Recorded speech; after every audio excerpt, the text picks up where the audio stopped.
Alright, this is my first ever Let's Play. I'm gonna play some Dark Souls, one of my favorite games of all time. Let's see, what's my name? I'm gonna be Needy. Shit.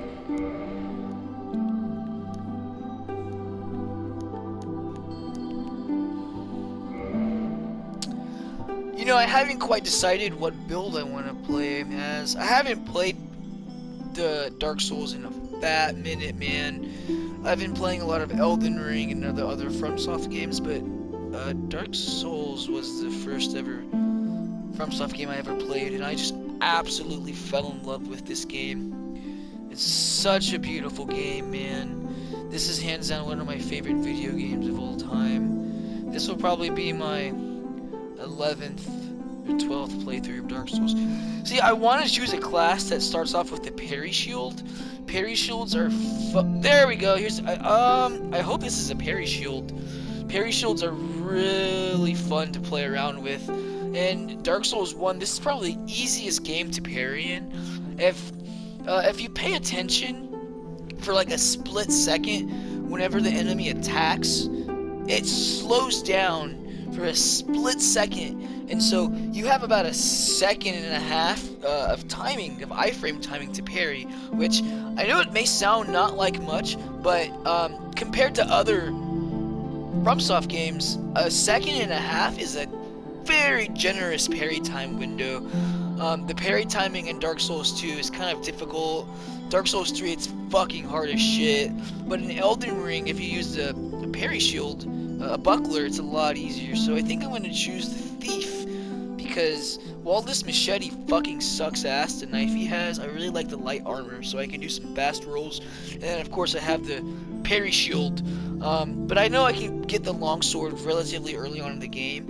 And honestly, what I really like about this game is you can beat the entire game with just your starting weapon. All you have to do is upgrade it. You see, in this game, whenever you get an item, a new weapon, it's not necessarily stronger than the last or this or that. But what's interesting is you find the item and you read the item description, and the item description is what explains the lore in the game.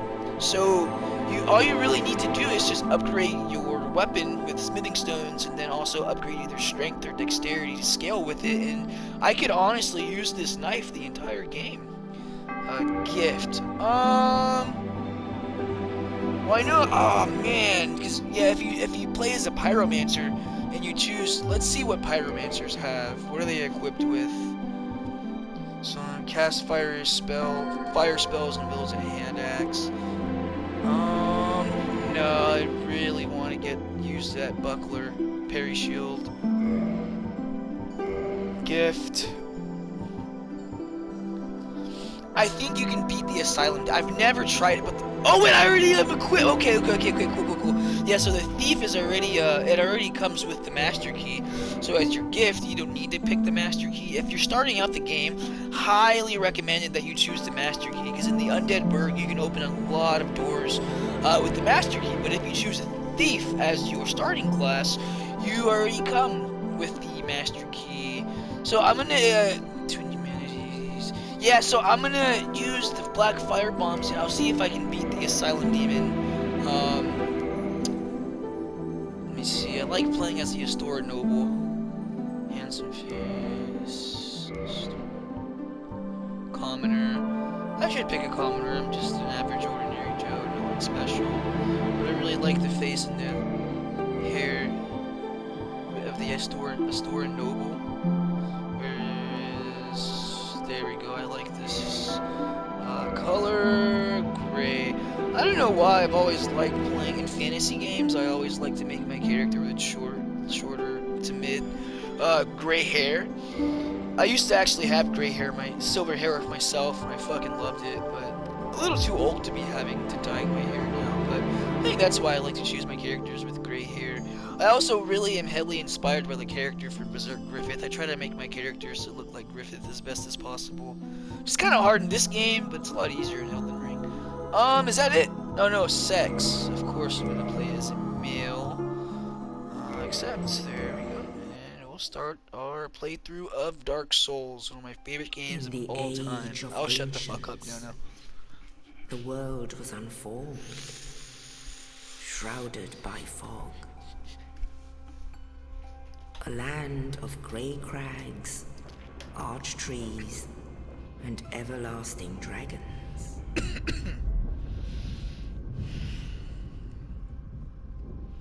But then there was fire.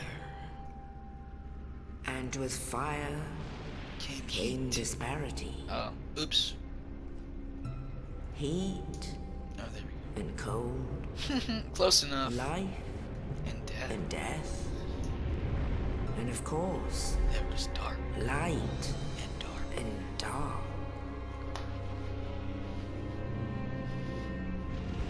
The furtive pygmy, one so easily forgotten. Then from the dark, they came and found the souls of lords within the flame.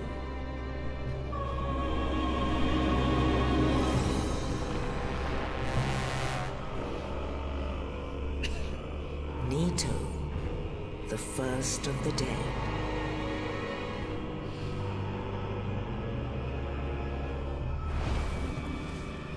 The Witch of Izalith and her daughters of Chaos. Gwyn, the Lord of Sunlight, and his faithful knights. And the furtive pygmy. One huge Easily fan forgotten. speculation is actually the furtive pygmy becomes Manus, father of the abyss. There's all this huge lore in the background With the where strength of lords, the reason why they challenged the dragons. Gwyn's mighty bolts peeled apart their stone skills. The witches weaved great firestorms. Nito unleashed a miasma of death and disease. And Seath the Scaleless betrayed his own, and the dragons were no more.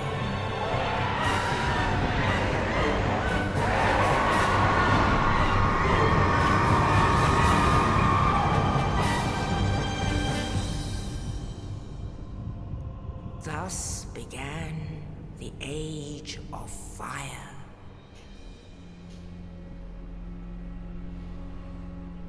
But soon the flames will fade, and only dark will remain.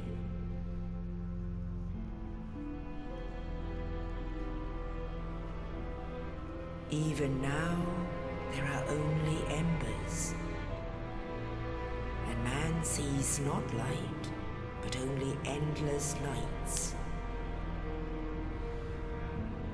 And amongst the living are seen carriers of the accursed dark side.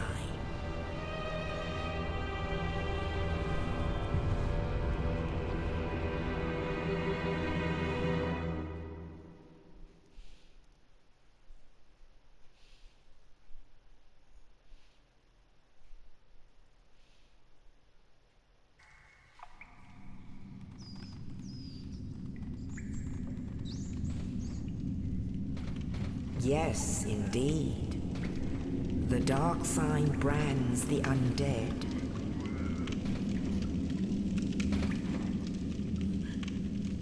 And in this land, the undead are corralled and led to the north.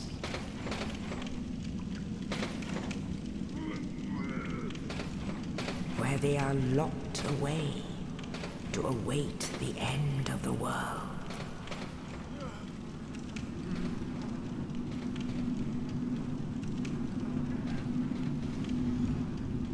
This is your fate.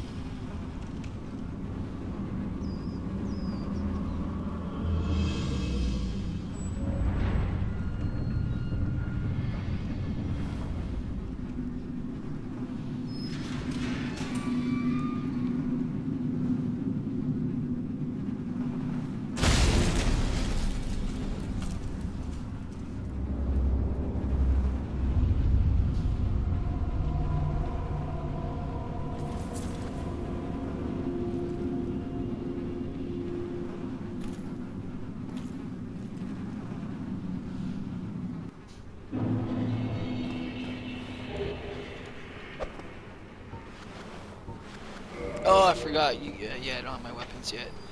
Oh shit, I don't remember how to throw the black bombs. I really don't want to waste any of it. There's a Asylum Sage Demon. Fight him later on when you come back to the Undead Burg. Undead Asylum. I haven't played this game in so goddamn long.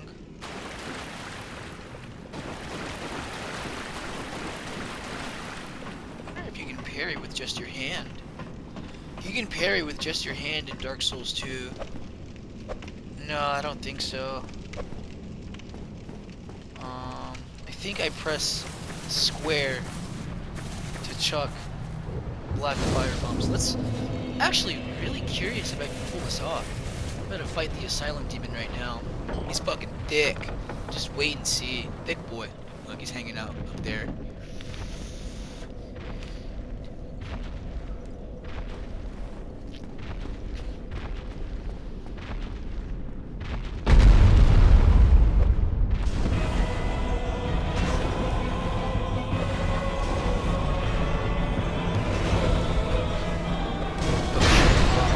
Oh, that didn't do any damage.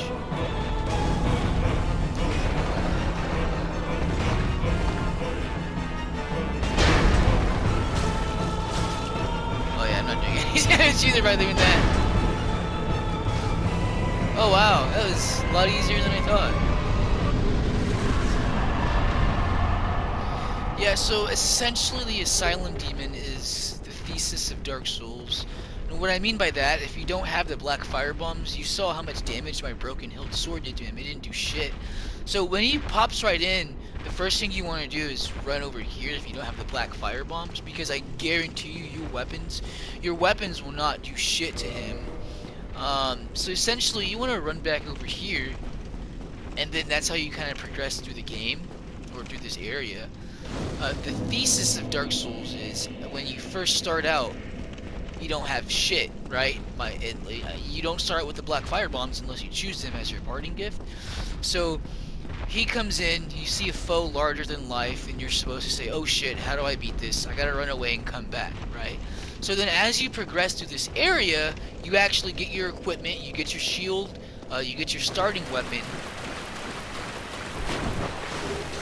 So you get your shield, and then whenever you go a little further...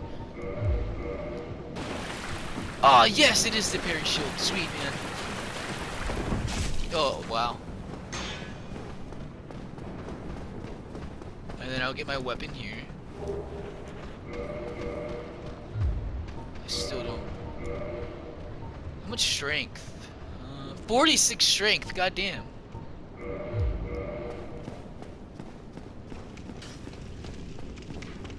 Now, I haven't played this game in a very long time. I got really good at parrying in this game. The parry timing in Elden Ring is really fast, so I got used to just boom, boom. But in this game, the parry timing, as I was saying earlier, you get like a couple seconds where everything just kind of slows down. So the parry time, you have to wait a lot longer, as opposed to in Elden Ring where it's just smack, parry.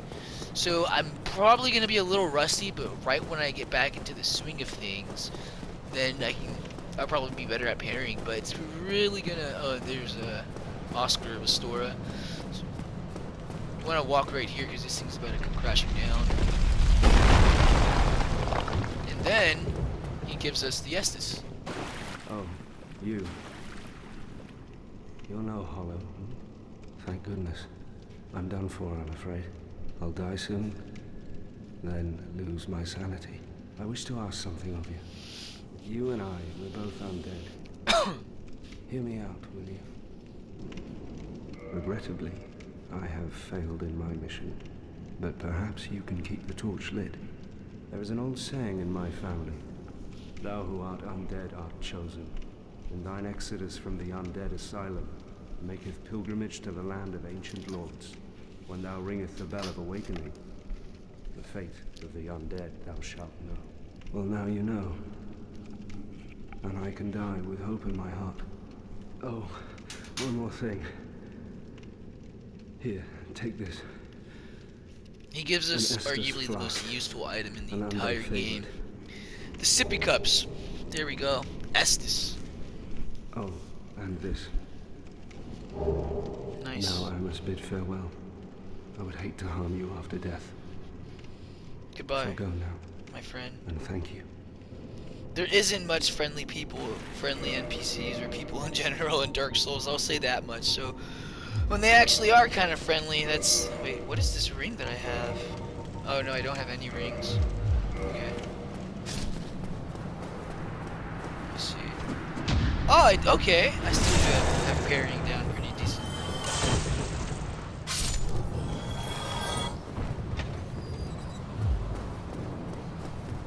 Maybe that was just beginner's luck. Let me see if I can keep it up.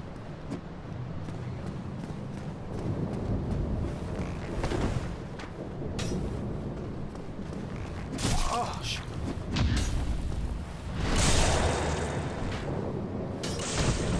These guys are kind of tough to parry because their windup is so slow, so you kind of just second guess yourself.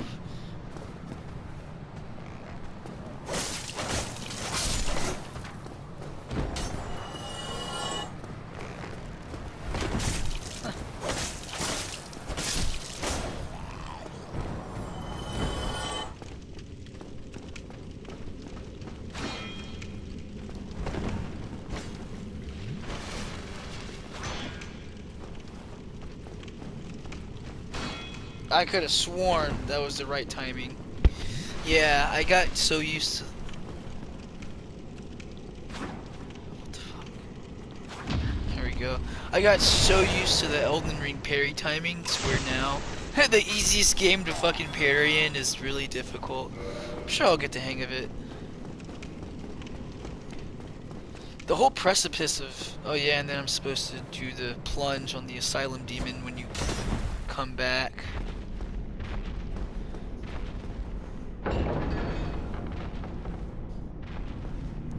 I don't think there's any items down here that are useful. But I know when you come back there's like humanity and some other items that are really useful.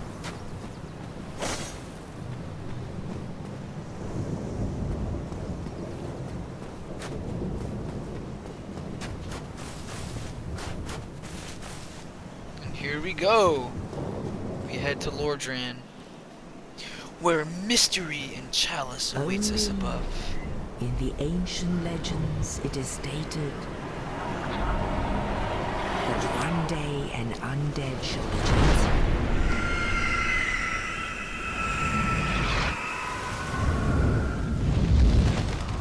To leave the undead asylum in pilgrimage to the land of the ancient lords. Now, one thing that is a huge debate Lordran. in Dark Souls. Do you become the chosen undead because you defeated the Asylum Demon, or did you defeat the Asylum Demon because you are the chosen undead? I'll get into that a little later. I know that's a little cryptic and it probably doesn't make much sense, but the whole lore of this game in general is extremely vague and cryptic. There's only maybe about a total of five or six cutscenes in the entire game, and very little dialogue within the game. So what I find so interesting about the Souls FromSoft games is you see these items, right? They seem like, oh, just items to equip, but they have their own little lore. Every single item in this game has its own little paragraph of lore regarding it and regarding, you know, where it came from, what it has to do, and how it ties in with the plot.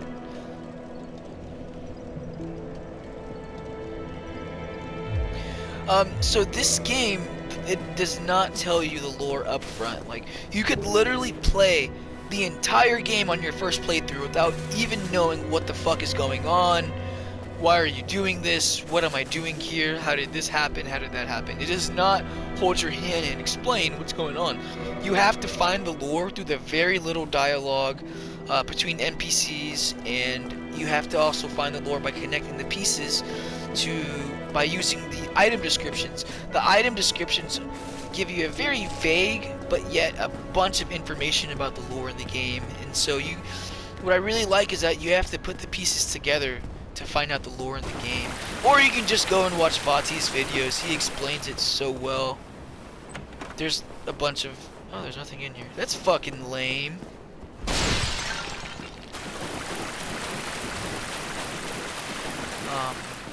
I lose track of train of thought very easily. I forgot what I was talking about. But this guy, the Crestfallen Warrior, he kind of tells you the big reveal. So essentially, what I said earlier was, do you think that you're the chosen undead? Did you become the chosen undead by defeating the Asylum Demon, and because you defeated the Asylum Demon, now you're the chosen undead? Or did you defeat the Asylum Demon because from the get-go you are the one and only chosen undead? You see, the whole game is a big sweet lie that you'll never even know about. You could play the entire game without even realizing that it's all just a facade, and the whole lie of the chosen undead coming to link the flame, all it is just a lie to manipulate normal people like us into thinking that it is our duty and destiny. But in all actuality, what happens is it's all a lie by two primordial serpents called Frampt and Koth. I think it's Koth that is the one who tries to tell you that it's your destiny to succeed from your Lord Gwyn and become the next Lord of Cinder and relink the flame to keep humanity going and running. But in all actuality, they're just using you, and they're just trying to get someone to link the flame because they're terrified of the world ending. And because they're terrified of the world ending, they use people and manipulate them into thinking that there is some further greater purpose. And what really happens is that it's all kind of just a facade.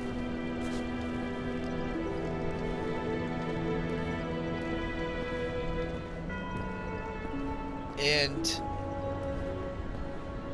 there have been thousands of other chosen undead, quote-unquote chosen undead, that have came to Lordran because each and every single one of them thought that they were the chosen undead. They believed in the prophecy.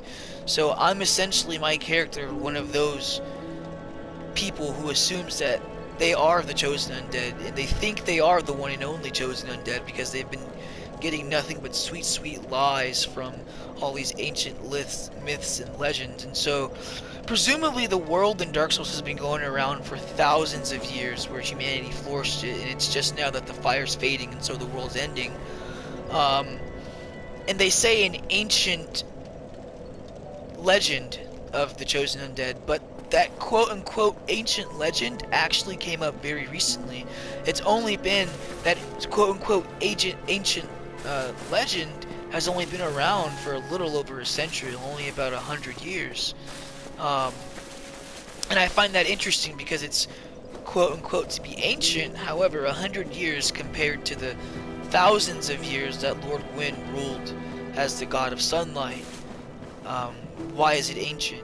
Compared to the grand scheme, it doesn't seem like it, but it essentially is something that has just been made up recently in order to get a next successor into tricking someone into thinking that they're actually meaningful in somebody, but essentially we're just another moth to the flame. But whenever you discover the plot of what's actually going on, you have the choice at the end of the game to either relink it or walk away from the flame and let the world end. Well, what do we have here? You must be a new arrival. Let me guess. Fate of the undead, right? Well, you're not the first. But there's no salvation here. You'd have done better to rot in the undead asylum. But too late now. Well, since you're here, let me help you out. There are actually two bells of awakening. One's up above in the undead church. The other is far, far below, in the ruins at the base of Blight Town. Ring them both, and something happens. Brilliant, right? Not much to go on, but I have a feeling that won't stop you. So, off you go. It is why you came, isn't it? To this accursed land of the undead?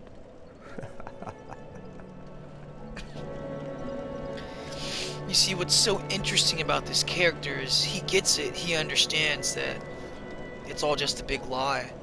And he's called the Crestfallen Warrior, and the reason why he's crestfallen is because he at one point thought that he was the chosen undead, but then he realized that it's all just a lie. And so now his purpose is to tell people like us that, oh yeah, go ahead, good luck, yada yada yada.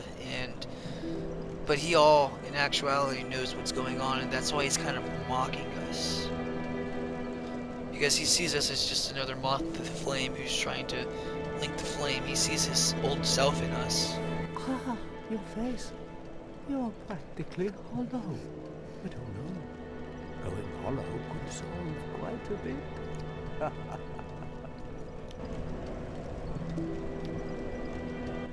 What? Restoring your humanity? Well, there are a few ways to go about it. Collected bit by bit from corpses.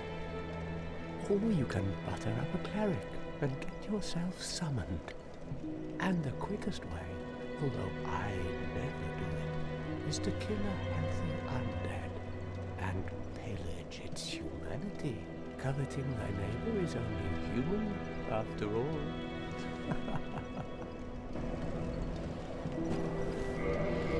Yeah, we're hollow right now. We're a fucking ugly goddamn hollow, but I have some humanity. So you can reverse the hollowing by using humanity, and whenever you're hollow, there's a lot of things you can't do. Like you can't kindle bomb flyers, you can't summon this or that, but all you need is humanity, and then you can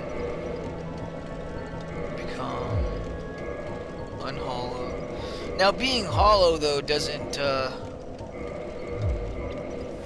it doesn't decrease any stats or anything. It's just you look like a goddamn ugly sack of fucking rusted up old ass ball sack.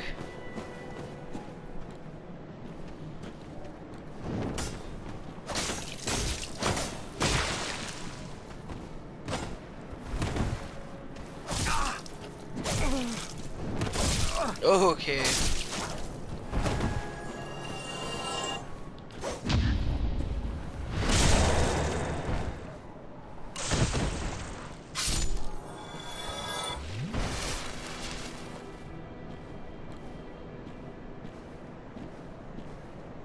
Oh shit, I forgot all about this guy. Son of a bitch.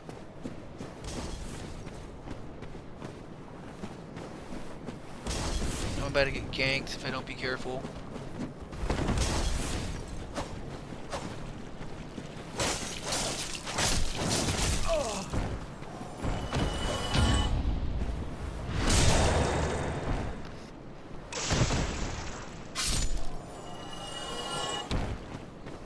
Let me get his little homie for the souls.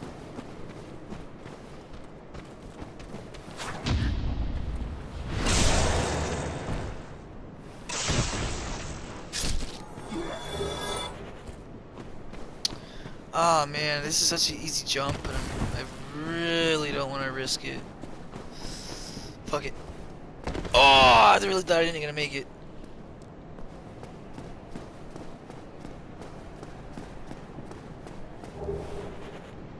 Oh, those are really helpful.